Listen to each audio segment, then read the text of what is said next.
Hi guys, this is just another episode of Info Snips. This one's going to be on weapons, and there'll be lots of pretty pictures here, again over the Black Ops poster, even though he's holding a gun, which is pretty ironic. So yeah, first thing we know, there are 817 gajillion more guns, although this probably isn't a word, but that's what we know.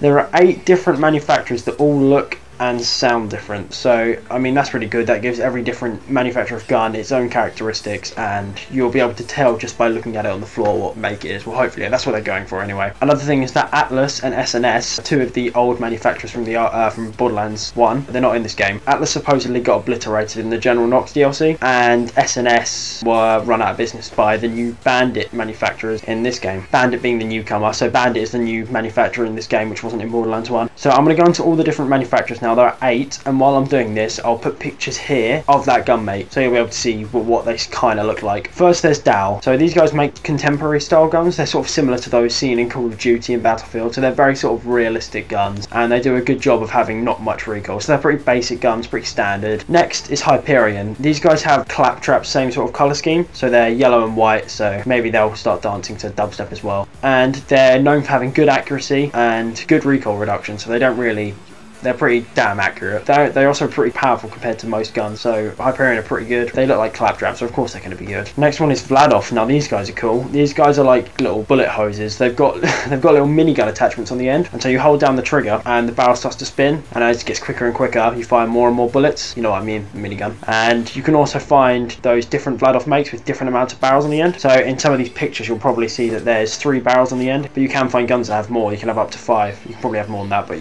you know what I mean, you can have more than 3 barrels. So obviously they have the highest fire rate in the game, but the lowest accuracy. The next is Tediore. These guys are my personal favourite. These guys don't even need reloading. They're just so awesome. I mean, these are the guns that you just run out of ammo and you just chuck them away. Explode like a grenade. The blast power of the exploding gun depends on how many bullets are left in the clip, so really you could just press the reload button without even firing a bullet and you just effectively be throwing a really strong grenade. So that's pretty cool. And then obviously another one respawns in your hand. Tediore guns have average stats, so they're pretty sort of flatline along all of the stats. But they have really fast reload speeds because obviously you just throw it and another one generates in your hand, and some of them regenerate ammo, so those are the ones I'll be using for sure. They could really make an interesting combination with Salvador, the gun Zerker. I imagine having 2 of them while in his ability, just throw 2 at the same time. The next gun manufacturer is Torgue. These guys have the biggest guns in the game, but you have to deal with low accuracy and pretty high recoil, so these guys are going to kick like a horse. But the reason these guys are pretty cool is that their ammunition is small gyrojet rockets, so they fire sort of mini rockets that are like, and they just fire straight, they just go onto the enemies. The also pretty cool thing about them is that they're slightly homing, so if you're sort of firing near around them, they just lock onto the enemy. So that's a pretty cool idea. Hi guys, sorry about this, but I left out Maliwan. I know, shame on me. But basically these guys have the really futuristic looking guns, and they almost always deal out elemental damage, as you'll see by these lovely pictures here. Please forgive me. On to the next one.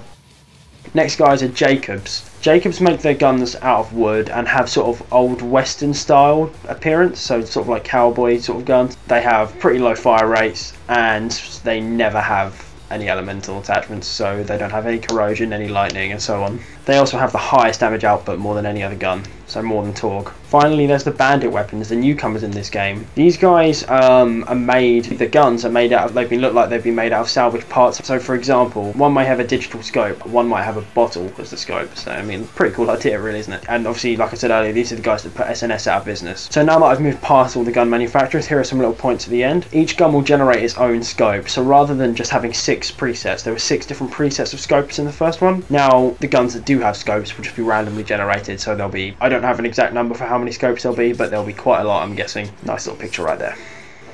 We also know there's going to be thousands of accessories for the guns. So for example, you might have a sticker on the gun, or even a guy's thumb, or guy. You can also get boss accessories, and they're pretty unique. So for example, you might be fighting a robot and you might get a robot testicle. Robots don't have testicles. You might get a robot toe. Another thing is that after completing the first game, you released Iridium into the world. Now, Iridium is a form of currency in the second game, and you can use this to buy or upgrade to the most powerful guns, some of the most powerful guns in the game. Vendors also accept Iridium, and you can buy some of the most powerful guns there. Weapons also have 12 to 14 different parts, so you can imagine, I don't know how many parts are in the game, but you can imagine the amount of combinations there are for parts in that there's 12 to 14 parts. Any of them are randomized. And finally, there are different weapon boxes. Some are just manufacturer based, so for example there might just be a weapon box which is solely focused on Tediore or solely focused on Jakobs. When you find them, you won't necessarily just find that make. You can find any make of gun in there, but you are more likely to find that make. Alright, that's it for today guys. Thanks for watching, and remember, make WUB, not war.